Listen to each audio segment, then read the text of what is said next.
Your lock will light yellow when the battery is low. To replace the battery, open the lock.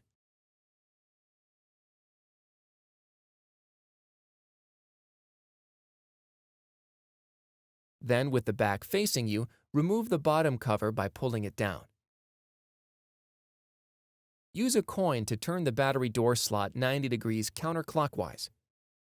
Open the battery door and remove the old battery.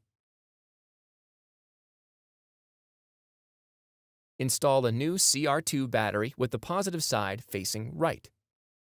Close the battery door. Turn the slot back 90 degrees clockwise. Replace the bottom cover and close the lock.